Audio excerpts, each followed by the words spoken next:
कहानी की शुरुआत योंग नाम के एक आदमी से होती है जो अपने कॉलेज में बहुत ही अच्छा रॉक क्लाइंबर था। लेकिन फिर बाद में उसे कोई भी अच्छी नौकरी नहीं मिली, जिस वजह से उसके परिवार में उसकी कोई खास अच्छी इज्जत नहीं थी। वो अक्सर अपना समय पार्क में ट्रेनिंग करके गुजारता था, पर आसपास के लोगों के मुताबिक वो सिर्फ अपना समय बर्बाद कर रहा था। यहाँ तक कि उसका भांजा जीहो भी उसकी इज्जत नहीं करता था। उसी शाम योंग रसोई में बर्तन धो रहा था और वहीं उसके माँ बाप रिमोट के पीछे लड़ रहे थे। और फिर थोड़ी देर बाद योंग के कमरे में उसकी बहन जूंगीन आई, जो योंग की बेरोजगारी की वजह से बहुत ज्यादा गुस्से में थी और उसने बिना बात ही योंग पर चिल्लाना शुरू कर दिया। और साथ ही उसने कहा कि मम्मी का 70वां जन्मदिन है, जल्दी से तैयार हो जा, ठीक है। अपनी बहन को कमरे से भेजने के बाद योंग अपने पुराने रॉक क्लाइंबिंग के समय को याद करने लग गया, जहाँ उसके साथ यूई नाम की एक लड़की भी थी जो योंग को मन ही मन बहुत ज्यादा पसंद थी। थोड़ी देर बाद योंग का पूरा परिवार उसकी माँ का बर्थडे मनाने के लिए क्लाउड गार्डन नाम के एक होटल में पहुंचा,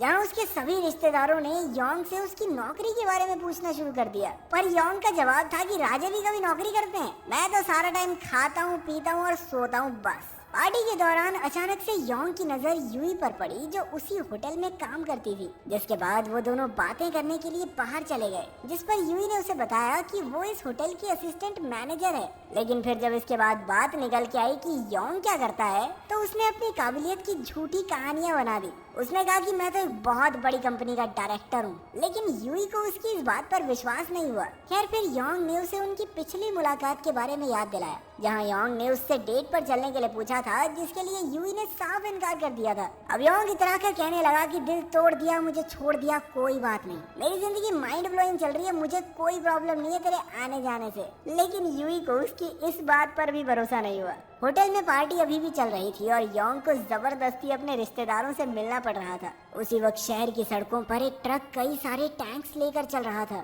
और तभी अचानक से ड्राइवर ने उस ट्रक से उतरकर कई सारे वॉल्व्स को खोल दिया, जिसके बाद एक गैस बड़ी तेजी से टैंक से बाहर निकलने लग गई और फिर देखते ही देखते वो पूरे शहर में फैल गई। थोड़ी ही देर बाद सभी लोग समझ गए कि ये गैस कोई आम गैस नहीं बल्कि बहुत ज्यादा खतरनाक है, क्योंकि इसके नजदीक आने वाले लोग जमीन पर गिर रहे थे। और फिर थोड़ी ही देर में पूरे शहर में अफरा तफरी मच गई। उधर क्लाउड गार्डन में भी पार्टी खत्म हो गई थी, जिसके बाद योंग के सभी रिश्तेदारों ने बचा हुआ खाना पैक करना शुरू कर दिया और उनकी यह हरकत देखकर योंग को बहुत ज्यादा शर्म आ रही थी। तब तक यूई को भी अपने दोस्तों की मदद से योंग की सच्चाई के बारे में पता चल गया था। पर तभी अचानक से गैस सिलेंडर शीशे को तोड़ते हुए होटल से बाहर आया, जिसे देखते ही सभी लोग बाहर की तरफ भागे। पर फिर जैसे ही उन्होंने बाहर की हालत देखी तो वो समझ गए कि भाई अंदर ही ठीक थे हम तो। जिसके बाद वो सभी तुरंत ही वापस होटल की तरफ भागे।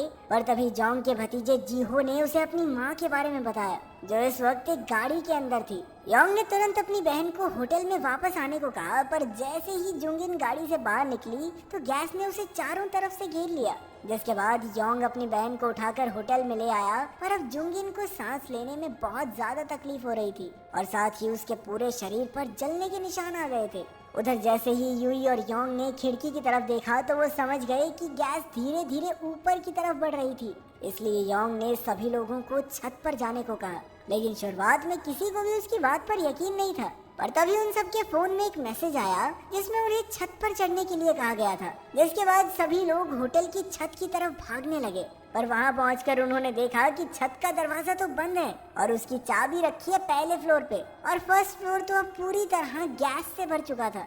तभी यूई ने कहा कि दरवाजे की दूसरी चाबी भी होगी भाई, जाकर सभी कमरों में ढूंढो, कहीं ना कहीं तो मिल ही जाएगी। और इसी तरह चाबी ढूंढते हुए एक कमरे में उनकी नजर न्यूज चैनल पर पड़ी, जहां से उन्हें पता चला कि ये गैस बहुत ही ज्यादा खतरनाक है और अभी तक किसी के पास भी इसका कोई इलाज नहीं था।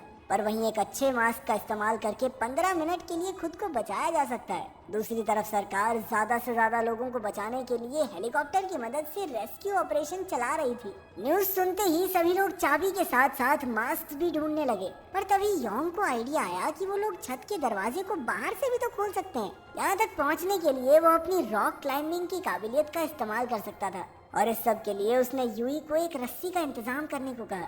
जिसके बाद उसने खिड़की के शीशे को तोड़ा, पर तभी उसके रिश्तेदार भी वहां पहुंच गए।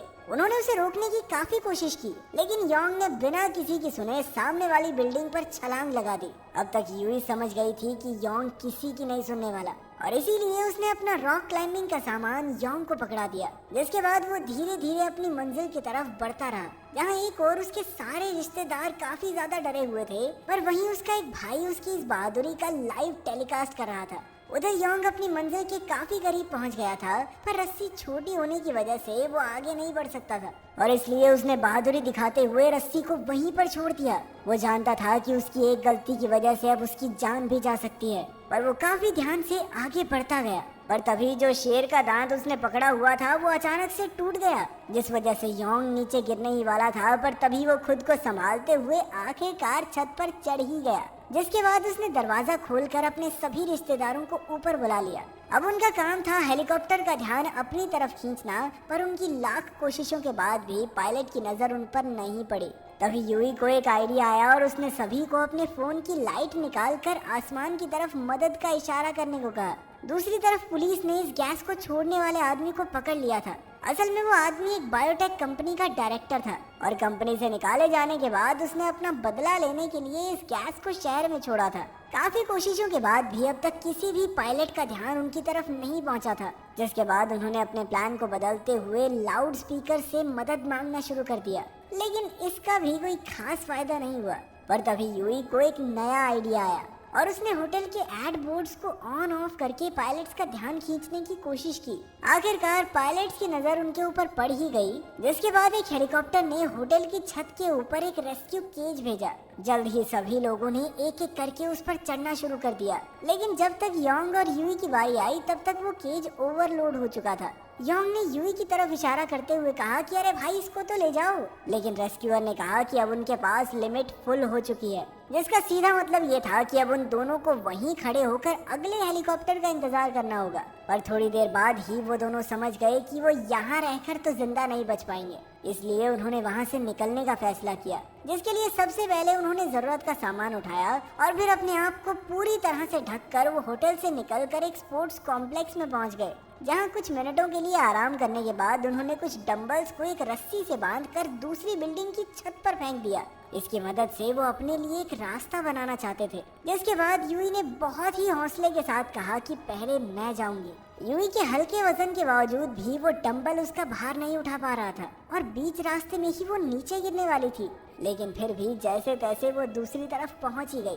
लेकिन फिर जैसे ही योंग उस रस्सी को पार करने लगा तभी गैस सामने वाली इमारत की छत तक भी पहुंच गई, इसलिए योंग ने यूई से तुरंत छुप जाने को कहा, जिसके बाद वो खुद वापस जाकर मास्क पहन के आया और फिर एक और डंबल की मदद से वो किसी तरह उस रस्सी को पार करने में कामयाब रहा। उधर अस्पताल में सभी पीड़ित लोगों का इलाज शुरू हो गया था और अब तक सरकार को यह भी पता लग गया था कि उस गैस को तो सिर्फ साधारण पानी की मदद से रोका जा सकता है, लेकिन गैस अब तक इतनी ज्यादा फैल चुकी थी कि उसे खत्म करने के लिए काफी ज्यादा समय लगने वाला था। उधर योंग के पिता जैंग अपने बेटे के लिए बहुत ज्यादा परेशान थे और इसलिए उन्होंने शहर में वापस जाकर उसे ढूंढने का फैसला किया, जिसके बाद वो अपने कुछ साथियों के साथ शहर के बाहर तक आ पहुंचे, जहां उनकी नजर कुछ आदमियों पर पड़ी जो शहर में ड्रोन्स की मदद से लोगों को ढूंढ रहे थे। जैंग ने तुरंत ही कुछ पैसे देकर उन आदमियों से कहा कि मेरे बेटे को ढूंढो। उधर योंग और यूई एक दूसरी बिल्डिंग की छत पर पहुंच गए थे, जहां यूई की नजर कुछ लोगों के पोस्टर्स पर पड़ी और उसने इनका इस्तेमाल करके छत पर एक ऐसा इल्यूजन क्रिएट करने की कोशिश की कि मानो वहाँ बहुत सारे लोग फंसे हुए हैं, क्योंकि वो जानती थी कि भाई हेलीकॉप्टर सबसे पहले 2 लोगों की बजाय बहुत सारे लोगों की भीड़ की मदद करने जाएगा। पर तभी उनकी नजर सामने वाली इमारत में फंसे कई सारे बच्चों पर पड़ी और उन्होंने उन बच्चों की मदद करने का फैसला किया। खैर उसी वक्त एक हेलीकॉप्टर उन दोनों की मदद करने के लिए वहां पहुंच भी गया, पर उन्होंने उन पोस्टर्स को जमीन पर लेटाकर पायलट के लिए सामने वाली बिल्डिंग की तरफ इशारा किया और खुशकिस्मती से वो पायलट उनकी बात आसानी से समझ भी गया। वो दोनों अब दोबारा से अपनी बारी का इंतजार कर रहे थे, पर तभी पास ही में एक गैस स्टेशन में धमाका हो गया, जिस वजह से अब वो गैस उनकी तरफ तेजी से बढ़ रही थी और अब उनके पास किसी और ऊंची बिल्डिंग में जाने के अलावा कोई चारा नहीं था। दूसरी इमारत की तरफ भागते हुए उनकी नजर एक ड्रोन पर पड़ी और ये ड्रोन वही था जो उसके बाप जैंग ने भेजा था। अपने बेटे को जिंदा देखकर उन्होंने तुरंत ही पुलिस को अपने बेटे को बचाने के लिए कहा, जिसके बाद उस ड्रोन ने लगातार यूई और योंग का पीछा करना शुरू कर दिया और साथ ही उनकी ये वीडियो पूरे देश में लाइव चल रही थी। यहाँ सभी लोग यूई और योंग को खतरों से खेलते हुए देख रहे थे। थोड़ी देर बाद वो एक इमारत पर सांस लेने के लिए रुके, पर तभी उस ड्रोन की बैटरी खत्म हो गई, जिस वजह से वो बंद पड़ गया। उधर अपने बेटे को इतनी खतरनाक मुसीबत में देखकर योंग की माँ तो बेहोश ही हो गई। पर तभी थोड़ी देर बाद कई सारे ड्रोन्स योंग और यूई के पास पहुँच गए और तभी योंग को एक आइडिया आया। उसने एक ड्रोन को अपने पास बुलाकर उस पर एक रस्सी बांध दी, जिसके बाद उसने ड्रोन को उस रस्सी को ले जाकर सामने वाली इमारत की पाइप में फंसाने को कहा, ताकि वो लोग उस रस्सी की मदद से आगे बढ़ सकें। लेकिन इस बार वो उस रस्सी के बीच में पहुंचकर फंस गए और उसी वक्त पाइप से धीरे धीरे वो रस्सी भी खुल रही थी। और इसी तनाव भरे मौके पर यूई ने अपने दिमाग का इस्तेमाल करते हुए रस्सी को एक तरफ से काटना शुरू कर दिया, ताकि वो झूल कर दूसरी तरफ पहुंच सकें। लेकिन बदकिस्मती से वो रस्सी ज्यादा देर तक टिक नहीं पाई और वो लोग नीचे गिर गए। सभी लोग ये नज़ारा देखकर हैरान थे। तब तक एक रेस्क्यू हेलीकॉप्टर भी वहां पहुंच गया था और तभी उनकी नज़र यूई और योंग पर पड़ी, जो अब भी किसी तरह बचकर एक टावर पर लटके हुए थे। उन सभी को एक सुरक्षित जगह पर लाया गया, जहां योंग की मुलाकात अपने परिवार से हुई। वो सभी उसे जिंदा देखकर बहुत ज्यादा खुश थे। उधर यूई के मैनेजर ने भी उसकी चिंता करने का ड्रामा करना शुरू कर दिया, लेकिन यूई उसकी सच्चाई जानती थी। थोड़ी देर बाद योंग यूई को उसका क्लाइंबिंग हुक वापस देने के लिए आया, पर यूई का कहना था कि यार मैं बहुत थक चुकी हूँ, अब ये भारी भरकम चीजें नहीं उठा सकती, इसलिए वो उस हुक को उससे फिर कभी ले लेगी। योंग को पहले तो उसकी बात समझ नहीं आई, पर जल्द ही वो समझ गया कि यूई उससे दोबारा मिलना चाहती है। अगर वीडियो पसंद आई तो लाइक कर देना, चैनल को सब्सक्राइब कर देना। मिलते हैं अगली वीडियो में।